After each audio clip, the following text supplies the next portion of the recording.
কালকে রাত 12টায় ফোন করতেছে, বলে যে একটু অনেকদিন ধরে বসা হয়নি, একটু বসলে কেমন হয়।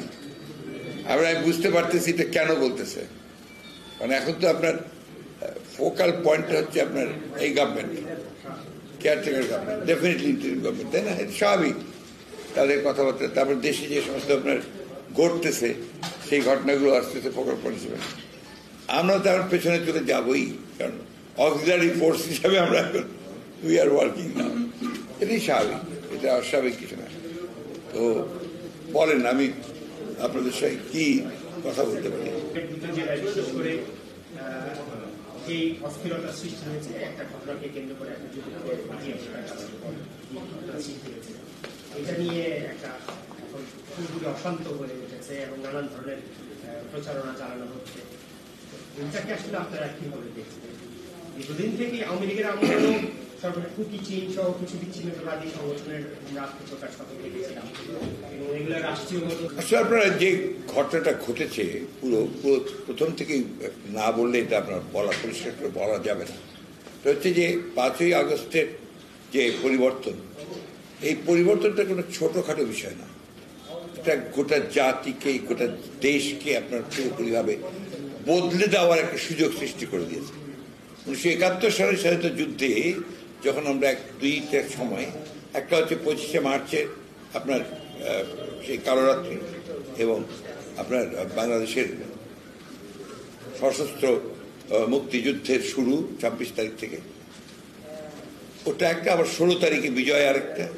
ঠিক একইভাবে 5ই আগস্ট কিন্তু আপনার একটা বিশাল একটা পরিবর্তনের একটা সুযোগ সম্ভাবনা চলে এসছে দেশের সামনে, এবং এটার যে আপনার নাড়া দিয়েছে গোটা সমাজকে, গোটা স্টেটকে, রাষ্ট্রকে, এটা একটা ছোটোখাটো নাড়া নয়, এটা একটা বড় রকমের নাড়া। এবং দেখেন, এটা হচ্ছে যে প্রায় 17-18 বছর একটা একেবারেই একটা আপনার রেজিমেন্টেড গভর্নমেন্ট, একটা কর্তৃত্ববাদী সরকার, তাদের রাষ্ট্রকে পুরোপুরি নিয়ন্ত্রণে নেওয়া, রাষ্ট্রের সমস্ত প্রতিষ্ঠানগুলোকে ভেঙে দেওয়া, রাষ্ট্রের গণতন্ত্রের যে মূল যে বিষয়গুলি, স্তম্ভগুলো ছিল সেগুলোকে ভেঙে দেওয়া। এক সোজা কথায় একটা পুরোপুরি একটা ফ্যাসিবাদী শাসন চালু করার ঘটনাটা ছিল। সেই ক্ষেত্রে দীর্ঘদিনের আন্দোলন হয়েছে, নির্যাতন হয়েছে, নিপীড়ন হয়েছে। এরপরে আপনার ছাত্র জনতা অভ্যুত্থানের মধ্য দিয়ে একটা পরিবর্তন হয়েছে। এই পরিবর্তনের পরে যে ইন্টারিম গভর্নমেন্ট যেটা তৈরি হয়েছে, এটা কিন্তু আপনার বিচ্ছিন্নভাবে, এককভাবে হয়নি। এটা আলোচনার মাধ্যমে, এবং আপনার এখানে আমরা রাজনৈতিক দলগুলো জড়িত ছিলাম, ছাত্ররা জড়িত ছিল, ছাত্রদের নেতারা জড়িত ছিল, সেনাবাহিনী ছিল। আমি খুব পরিষ্কার করেই বলছি, সকলের, এবং রাষ্ট্রপতি ছিলেন, সকলের আলোচনার ভিত্তিতেই কিন্তু আপনার এই গভর্নমেন্ট, কেয়ারটেকার গভর্নমেন্টের প্রধান প্রফেসর ইউনূস সাহেবকে দায়িত্ব দেওয়া হয়েছে। এখন এই গভর্নমেন্ট যে স্ট্রাকচার, যারা এসছেন এখানে, এদের মধ্যে বেশিরভাগই হচ্ছে আপনার টেকনোক্রেটস, ব্যুরোক্রেটস, একাডেমিশিয়ানস, আছেন 2জন ছাত্রনেতা, আর কিছু এনজিওর কিছু কর্মকর্তা। এখানে যেটা সবচেয়ে বড় ল্যাকিং, যেটা সেটা হচ্ছে একটা পলিটিক্যাল যে একটা আপনার বিষয়, সেটা কিন্তু একটু ল্যাকিং আছে। এটা কাভার আপ করা যায় একমাত্র যদি regular time to time political পার্টিগুলোর সঙ্গে যদি আপনার আলোচনা করা যায়, এটা একটা করা যায়। সেটা আপনার খুব বেশি সম্ভবও হচ্ছে না বোধ হয়, আর কিছুটা আপনার কম হচ্ছে। বিষয়টা তো পলিটিক্যাল 100%, তাই না? পরিবর্তনটা পলিটিক্যাল, এর দীর্ঘ আন্দোলনটা পলিটিক্যাল, এর state itself is a political entity, তাই না? তো এখন সেই ক্ষেত্রে ওই জায়গাটা যদি ল্যাকিং হয়, তাহলে আপনার নিঃসন্দেহে কিছু পলিটিক্যাল গ্যাপ থেকে যেতে পারে। আর আমাদের দেশে আপনার এই ধরনের পরিবর্তনের পরে যেটা হয়, আগে হয়েছে সব দেশেই হতে হয়, একটা আপনার গভর্নেন্সে একটা সমস্যা দেখা দেয়। আপনার বিভিন্ন যে স্টেক হোল্ডার্স আছে তাদের মধ্যে সমস্যা দেখা দেয়, সুযোগ সন্ধানীদের মধ্যে একটা সুযোগ ব্যাপারে আসে, কেউ আপনার সেগুলোকে সুযোগ নিতে চান। এবং বাংলাদেশের কালচারের মধ্যে এটা আছে যে তদবির অসংখ্যভাবে বেড়ে যায়, সবাই তখন নতুন গভর্নমেন্টের কাছাকাছি যেতে চায়। আপনার এটা একটা বড় সমস্যা, কিন্তু যে কারণে আমি কথাগুলো বলছি। ফলে এত দ্রুত যদি আমরা আশা করি যে গভর্নমেন্ট খুব দ্রুত সুন্দরভাবে রান করবে একেবারে সঠিকভাবে, তাহলে কিন্তু আমাদের আশা করা ঠিক হবে না। আরেকটা ব্যাপার আছে যে আপনার ফ্যাসিবাদী সরকারের যারা মূল দায়িত্বে ছিলেন তারা তো ওই দায়িত্বে রয়ে গেছেন, এখনো তাদের সকলকে ওখান থেকে সরিয়ে আপনার যারা এই পরিবর্তনের পক্ষে বা নিরপেক্ষ লোকজনকে সব জায়গায় বসানো সম্ভব হয়নি। এটা তাদেরও এই যে আপনি কিছুটা অজ্ঞতা আছে এই বিষয়গুলোতে, জানেন না তারা। আর যেহেতু পলিটিক্যাল পার্টিগুলোর সঙ্গে যোগাযোগ কম হচ্ছে, সেই ক্ষেত্রেও তাদের একটা গ্যাপ তৈরি হচ্ছে, ফলে এই জায়গায় একটা সমস্যা আছে। এই সমস্যাগুলো দিয়ে আপনি দেখবেন যে বাংলা এই ঘটনার বিপ্লবের পর থেকেই যা কাণ্ডগুলো শুরু হয়েছে, এই ঘটনাগুলো কিন্তু কোনো বিচ্ছিন্ন ঘটনা নয়, একটার পর একটা দেখবেন আপনি। প্রথমেই দেখেন আপনার আনসারদের ঘটনা, আনসারদের যে আপনার একটা ঘটনা ঘটেছে, এটাকে আমি বিচ্ছিন্ন ঘটনা মনে করি না।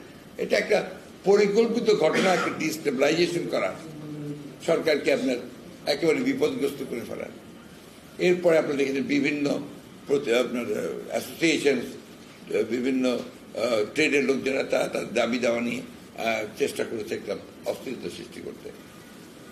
সর্বোপরি আপনার দুর্ভাগ্যজনকভাবে আপনার যে এই যে আপনার ছাত্রদের আপনার ইউনিভার্সিটিতে যে ঘটনাগুলো ঘটছে, আমি এটাকে বিচ্ছিন্ন ঘটনা মনে করি না। হ্যাঁ হ্যাঁ, যেটাকে বলা হয় যে মব লিঞ্চিং এর ব্যাপারটা আছে, তাই না? এটা বিচ্ছিন্ন মনে করি না। অন্যদিকে আপনার সাম্প্রদায়িক একটা সম্প্রীতি নষ্ট করবার যে প্রচন্ড রকমের একটা প্রক্রিয়া ছিল, এটা এখনো যায়নি, এই চেষ্টাটা চলছে। এর মধ্যে আপনার কিছু পলিটিক্যাল ঘটনাও ঘটেছে। ছাত্র একটা রাজনৈতিক এন্টিটি নিয়ে দাঁড়াচ্ছেন, কিভাবে দাঁড়াচ্ছেন ঠিক পরিষ্কার না। তো এতগুলো ঘটনা কিন্তু আমি ঘটছে। পার্বত্য চট্টগ্রামের ঘটনাটাকে আমি কোনো বিচ্ছিন্ন ঘটনা মনে করি না, এর সঙ্গে অনেক কিছু জড়িত আছে। আপনার এই সুযোগ একটা নেওয়া, শূন্যতার সুযোগ নেওয়া, অন্যদিকে আপনার জিও পলিটিক্সের যে পরিবর্তন এবং যে ঘটনাগুলো ঘটছে মিয়ানমারকে কেন্দ্র করে এবং আশেপাশের এলাকাগুলো, ওইদিকে আপনার ভারতবর্ষে মণিপুরের যে বিদ্রোহ, সবগুলোকে যদি আপনি আনেন জিও পলিটিক্সের এই ঘটনাগুলোকে, তাহলে কিন্তু ভেরি সিগনিফিক্যান্ট আমি মনে করি। সেই না এটাকে বিচ্ছিন্নভাবে দেখে এখনই কোনো কমেন্ট করাটা ঠিক হবে না। তবে আমি মনে করি যে আপনার এটা নিঃসন্দেহে একটা part of destabilising the ruling government, যেটা যার দায়িত্বে তাদেরকে ডিস্ট করা, বাংলাদেশের পলিটিক্সটাকে ডিস্টেবিলাইজ করা। অর্থাৎ এখন যে প্রক্রিয়াটা চলছে আরেকটা অন্যভাবে, যে আপনার সেই এটাকে যারা বিপ্লব বলছেন, একটা প্রতি বিপ্লবের ঘটনা ঘটানো, আপনার যে সুফল আমরা অর্জন করেছি সুফলটাকে নস্যাৎ করা। সবচেয়ে বড় কথা হচ্ছে যে একটা বিরাজনীতিকরণের প্রক্রিয়াকে শুরু করার চেষ্টা করা। অন্যদিকে আপনার শেখ হাসিনা পার্শ্ববর্তী দেশের থেকে যে সমস্ত কথা বলছেন, এটা কতটুকু সত্য মিথ্যা আমি জানি না, কিন্তু সেই কথাগুলো কিন্তু এখানে আপনার বড় ইম্প্যাক্ট তৈরি করছে। সব মিলিয়ে বিষয়গুলো আপনার খুব কমফোর্টেবল না, একটু আপনার বেশ আনকমফোর্টেবল, এবং সেই বলা যায় যে উদ্বিগ্ন হওয়ার যথেষ্ট কারণ আছে। আর সেই সঙ্গে আমার কাছে মনে হয়েছে যেহেতু এদের অভিজ্ঞতার অভাব আছে রাজনৈতিক প্রবলেমগুলোকে হ্যান্ডেল করার, তাদের ডিসিশন নিতে ডিলে হচ্ছে, দেরি হচ্ছে। এই দেরি হওয়াতেও প্রবলেম হচ্ছে। যেমন আপনার গতকাল না, আপনার একটা পরশু কবে হয়েছে ঘটনাটা, গতকালই তো হয়, গতকাল মেইন ঘটনাটা করছে। আমাকে আমাদের রাঙামাটির যিনি প্রেসিডেন্ট ছিলেন দীপেন দেওয়ান, উনি আগে আমাদের প্রেসিডেন্ট ছিলেন, এমপি ক্যান্ডিডেট ছিলেন, তিনি আমাকে ফোন করে বললেন যে স্যার ইমিডিয়েটলি কারফিউ দিতে বলেন, কারফিউ ছাড়া কিন্তু এটাকে কন্ট্রোল করা যাবে না। তখনও কিন্তু আপনার এই রাঙামাটিতে ওটা অতটা ছড়িয়ে পড়েনি। তো আমার যতটুকু আমি যাদেরকে চিনি জানি, খবরটা জানানোর পরে কিন্তু কারফিউ হয়নি, ওই 144 দিয়ে চেষ্টা করেছে, কিন্তু আপনার ঠিক ইফেক্টিভ কন্ট্রোল যেটা সেটা তারা করতে পারেনি, যার ফলে এটাকে আরো এসকেলেট করেছে। এই যে আপনার দেরি হচ্ছে, এই দেরিটা কিন্তু আপনার ক্ষতির ব্যাপার হচ্ছে। এটা কিন্তু আমি তাদেরকে কোনো দোষারোপ করছি না, কিন্তু যারা দায়িত্বে আছেন ল অ্যান্ড অর্ডার এবং এগুলোর দায়িত্বে কি করা উচিত, দ্য ব্যুরোক্রেটস মেইনলি, তাদের কিন্তু একটা দায়িত্ব হচ্ছে গভর্নমেন্টকে প্রপারলি অ্যাডভাইস করা। তারা জানাবে যে এই ক্ষেত্রে এই করা উচিত, এই ক্ষেত্রে সিদ্ধান্ত তারা নেবে। আমার কাছে মনে হয় যে এই জায়গায় অনেকটা আপনার গ্যাপ আছে, একটা সামঞ্জস্যের অভাব আছে। এটা হচ্ছে আমি এতগুলো কথা বললাম আপনাদেরকে এই ধারণা দেওয়ার জন্য যে আসলে প্রবলেমগুলো ওই জায়গায়। নট দ্যাট যে this government is not serious, এটা খুবই সিরিয়াস, করতে চান, সব কিছু করতে পারেন, কিন্তু কোথাও কোথাও ল্যাকিংগুলোর কারণে ঠিক আর আমাদের অতটা আশা করাও বোধ হয় ঠিক হবে না। যতটুকু হচ্ছে ঠিক আছে, আমরা সহযোগিতা করি, আমরা দেখি। ইতিমধ্যে তারা অনেকগুলো বড় বড় কাজে হাত দিয়েছেন, সেগুলো আমরা দেখি।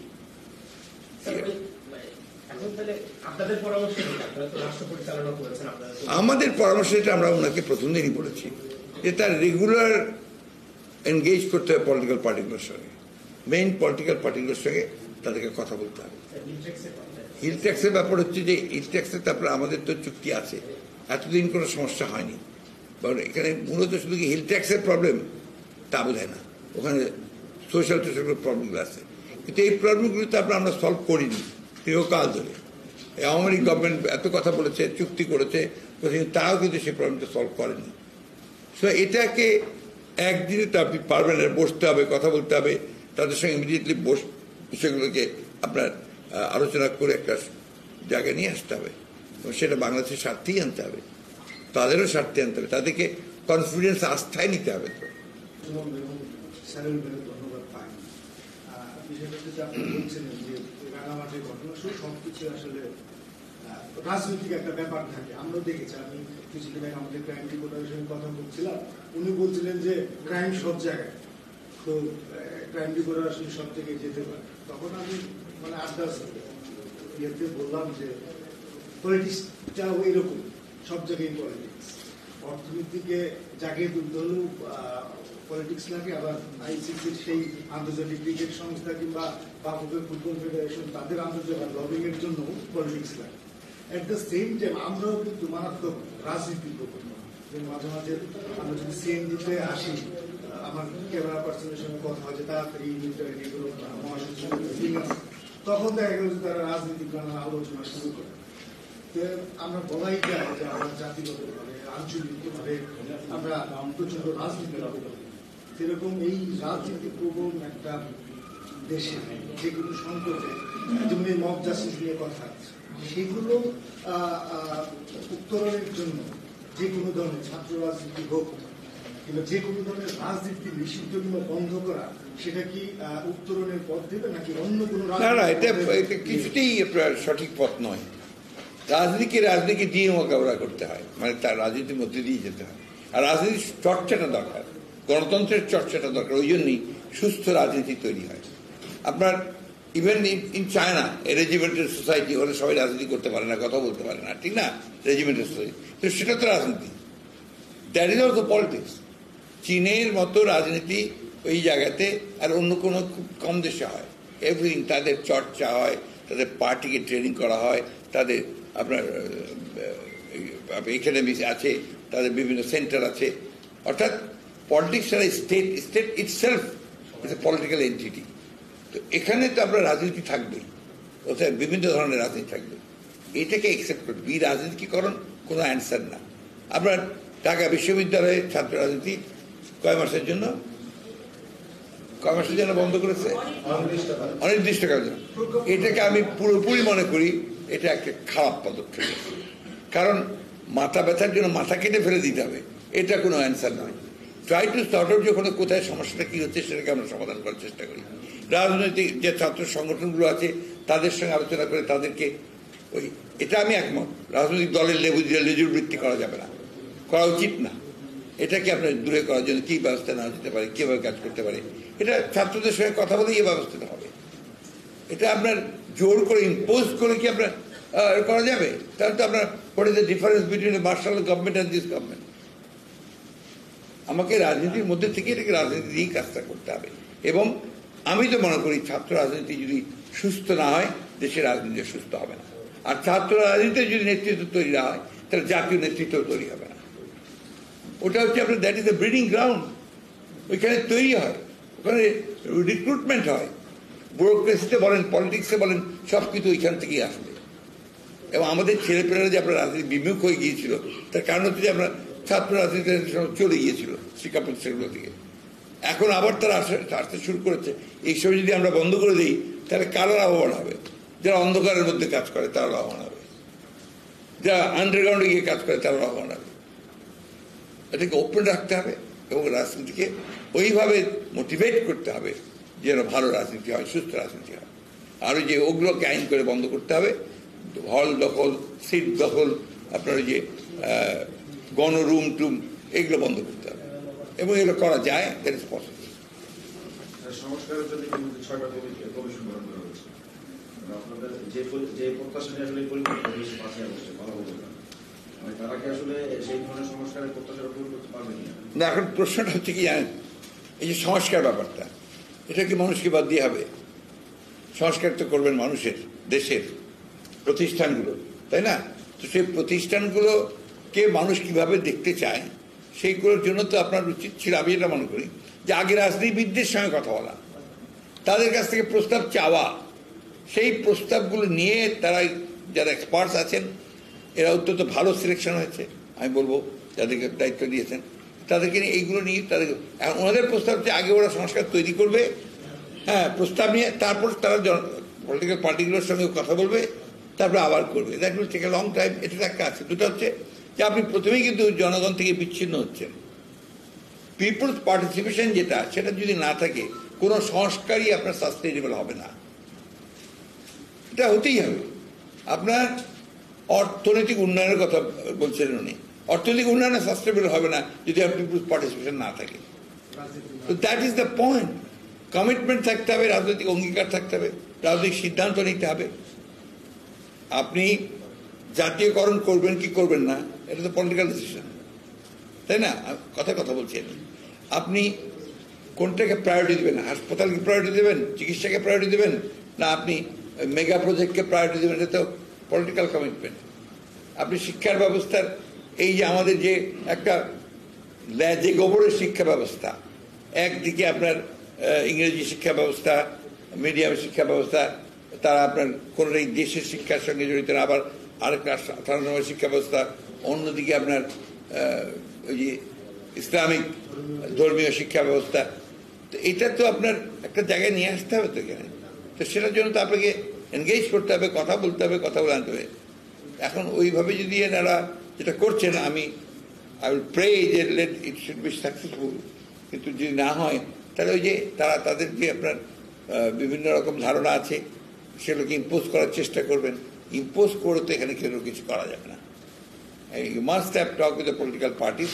আপনি স্টেক হোল্ডারদের কাছ থেকে কথা বলেন, আপনি অন্যান্য এনজিওদের সঙ্গে কথা বলেন, শিক্ষকদের সঙ্গে কথা বলেন, সমাজের সমস্ত পেশাগুলোর সঙ্গে কথা বলেন, দিয়ে রাজনীতিবিদদের সঙ্গে কথা বলে আপনারা একটা জায়গায় আসেন। খুব কঠিন না তো, খুব কঠিন কাজ না।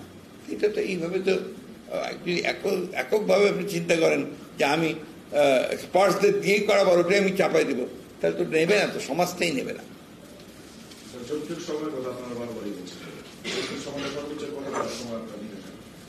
আমি ঠিক ওইভাবে আপনার সুনির্দিষ্ট সময় বলিনি, বলবো না, বলা উচিত না, কারণ এটা তো আপনার কাজের ব্যাপার। তবে যত দেরি হবে তত দেশের ক্ষতি হবে, তত সমাজের ক্ষতি হবে, রাজনীতির ক্ষতি হবে। কারণ পলিটিক্যাল আপনার গভর্নেন্সের কোনো বিকল্প নাই, কোনো বিকল্প নেই। আমরা বরাবরই বিশ্বাস করি, আমরা মনে করি এবং এটা প্রমাণিত যে আপনার democracy is the best system of governance. আপনি ডেমোক্রেসি তখনই ভালো হবে যদি সেই ডেমোক্রেসি জনগণের সঙ্গে সম্পর্কটা সবচেয়ে ওতপ্রোত হয়। এই জিনিসগুলো আপনার কেন জানি না আমরা হয়ে যাচ্ছি আপনার, এটার জন্য আমাদের দেশেরও আমরা বুদ্ধিজীবীরা আমরা কিছুটা দায়ী। আমাদের তারা মনে করেন যে তারাই একমাত্র শুধু ভালো চিন্তা করেন। আমি আবার ভিন্নভাবে চিন্তা করি। আমি আবার চিন্তা করি when there is a crisis, go to the people, learn from them। এটাতে আমি বিশ্বাস করি। আমার উপরে চাপিয়ে দিয়ে কারো মতবাদ, কোনো চিন্তা ভাবনা যে দিয়ে দেয়, সেটাকে চাইতে জনগণের সঙ্গে আলোচনা করে আমি যেটা পাবো, কথা বলে যেটা পাবো, সেটাকে অনেক বেশি গুরুত্ব দিই।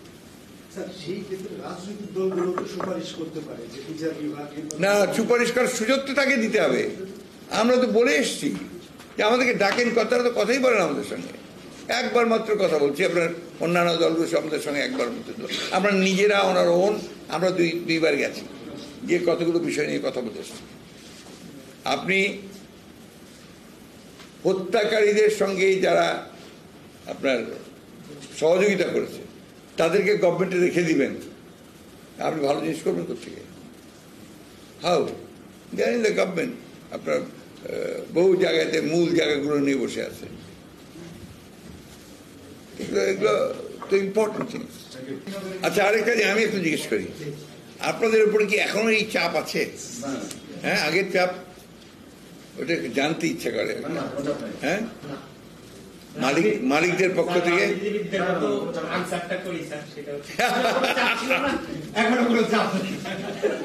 এইটা ঠিক না, এইটা ঠিক না। ব্যাপার হচ্ছে তখনও চাপ ছিল, এখনো চাপ আছে, যেটা আপনারা বলতে চান না। যারা দুষ্কর তারা রয়ে গেছে, সব জায়গাতে কিন্তু রয়ে গেছে, যেসব জায়গায় রাষ্ট্রের মূল জায়গায় যদি বিপ্লব হতে পারে তা আপনাদের ওগুলো তো হচ্ছে না কেন? বিপ্লব হওয়া উচিত তো।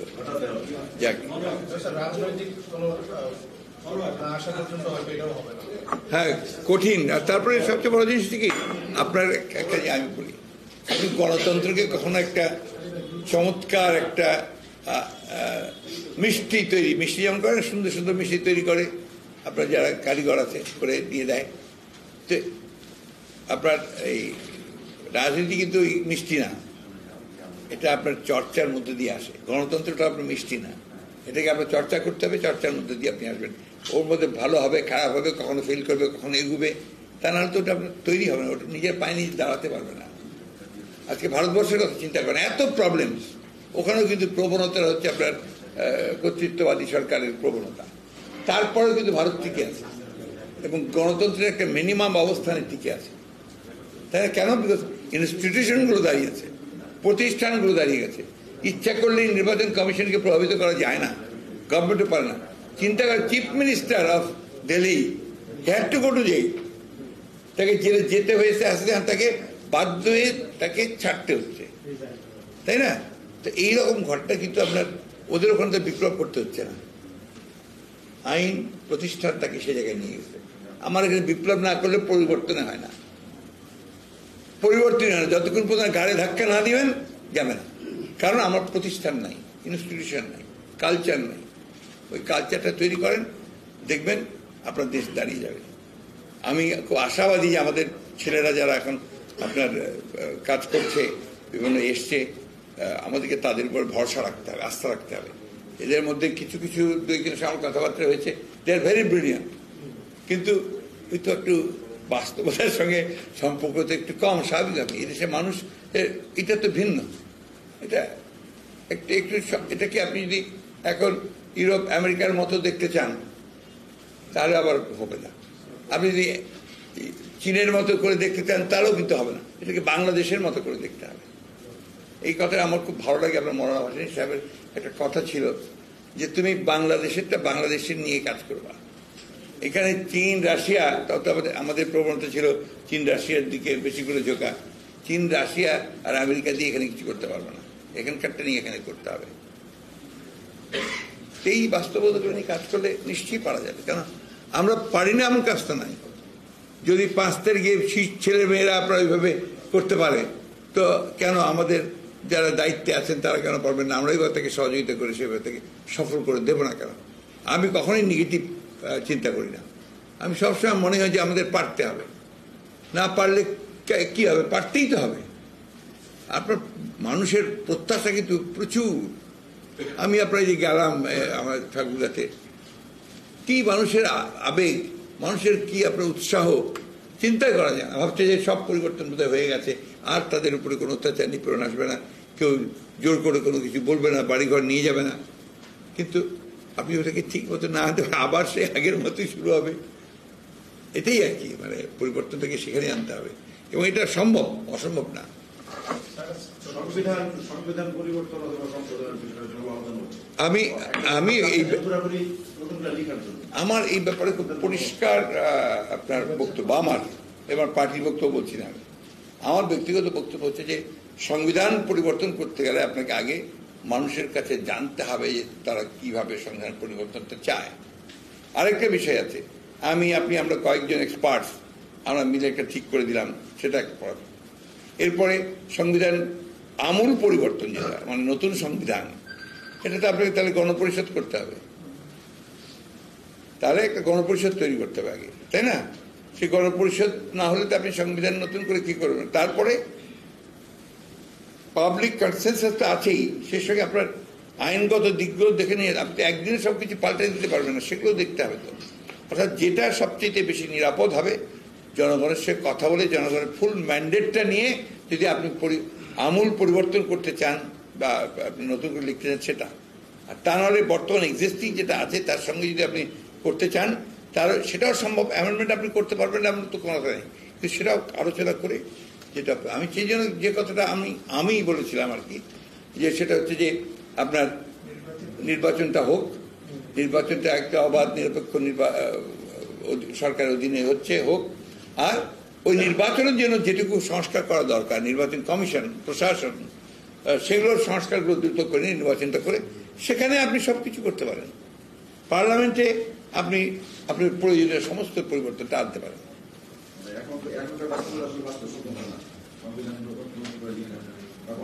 আরে খুব ডিফিকাল্ট, অসম্ভব তো কিছু নাই। আপনার বিপ্লবী সরকার হলে এই সরকারের উচিত ছিল বিপ্লবী সরকার করা, এই সংবিধানের অধীনে শপথ না নেওয়া, তাই করা ছিল। তো সেটা তো হয়নি, তো ওই সংবিধানের অধীনেই তো আপনার শপথ নিয়েছে, তাই না?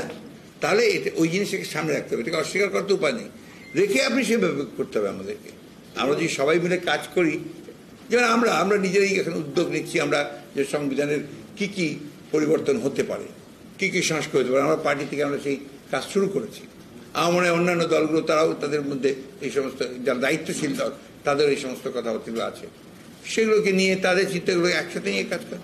যাদেরকে দায়িত্ব দেওয়া হয়েছে এরা নিঃসন্দেহে অত্যন্ত আপনার উঁচু দরের বিশেষজ্ঞ একজন, আমি ওদেরকে মনে করি যে তারা খুবই ভালো করবেন, কিন্তু সাথে মানুষের চাওয়াটাকে নিতে হবে।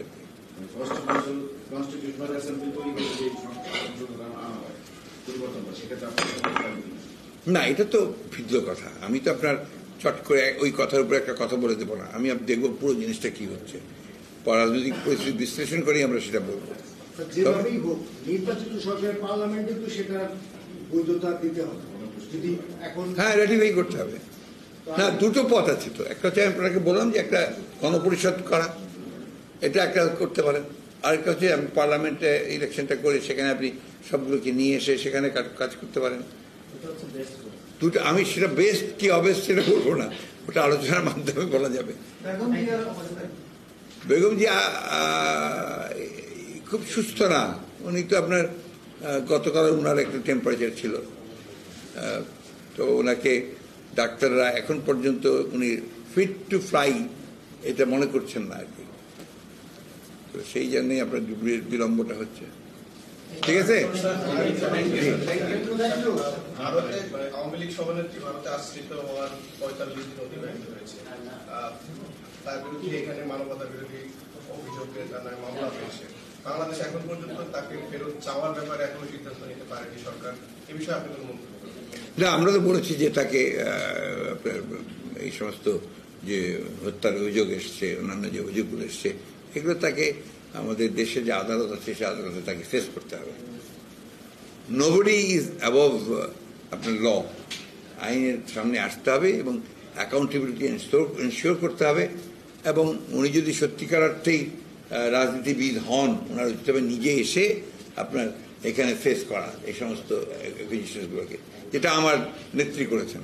দেশনেত্রী বেগম খালেদা জিয়া লন্ডনে ছিলেন, তিনি চলে এসে এখানে সারেন্ডার করে তিনি কিন্তু আপনার এখানে ট্রায়াল ফেস করেছেন, তারপরে জেলেও গেছেন, ফেস করে তিনি এখন মুক্ত হয়েছেন। এটাই হচ্ছে আমি মনে করি যে একজন political leader, that should be the attitude.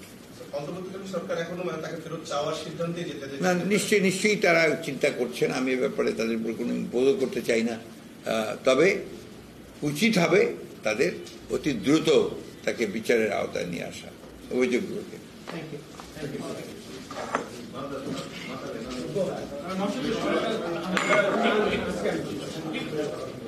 বাংলাদেশের যত সংকট আমরা দেখেছি আলোচনা না করার কারণে হয়েছে।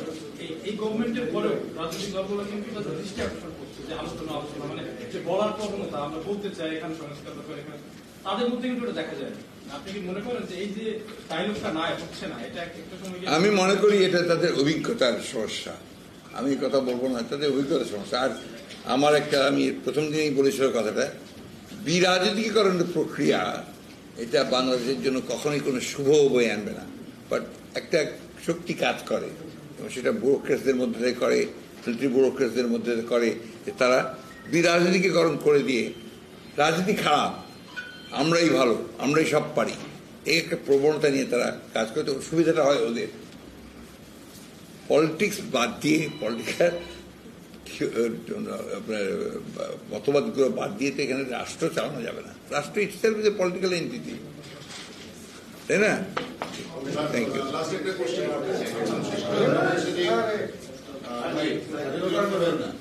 সেটা হচ্ছে যে একটা সার্টেন গ্রুপ থেকে একটা কথা চাউল আছে যে আগের যে -2 ফর্মুলা, সেই -2 ফর্মুলা আদলেই হয়তো বা এখনকার রাজনীতিটা চলছে।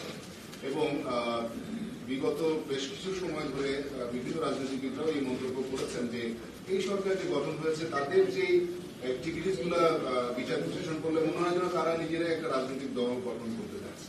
তো সেই ক্ষেত্রে যদি এরকমই হয় যে একটা লম্বা সময় ধরে তারা সাস্টেইন করতে চাইলো, সেই ক্ষেত্রে আসলে আপনাদের পারবে না, পারবে না। সোজা কথা, ওটা কেউ চাইলে এটা সে ভুল চাইবে, ভুল সিদ্ধান্ত নেবে এবং এটা কখনোই আপনার কাজে দেবে না। এবং যেমন অতীতেরটাও দেয়নি, এবারও দিক নয়। And that will be dangerous for the country, for the nation. ওটা আরেকটা আপনার সমস্যা তৈরি হবে বড় রকম। এটা ইউ নেভার নো কি হবে, এটা তো এখনই বলা যাবে না। It depends on the future, তখন দেখা যাবে। তবে বাংলাদেশের মানুষ ওটা মানবে না। জি, হ্যাঁ, কখনোই মানবে না। 111 আছে কিন্তু 111 টেকে না। দীর্ঘ সময় থাকার চেষ্টা করে থাকতে পারেনি, পারবে না, কেউই পারবে না। The sooner the better. যদি মাথায় কেউ বুদ্ধিমান হয়, এই ধরনের গভর্নমেন্টকে দ্রুত নির্বাচিত সরকার হাতে ক্ষমতা তুলে দেওয়া হচ্ছে সবচেয়ে বুদ্ধিমানের কাজ। Thank you. Thank you very much.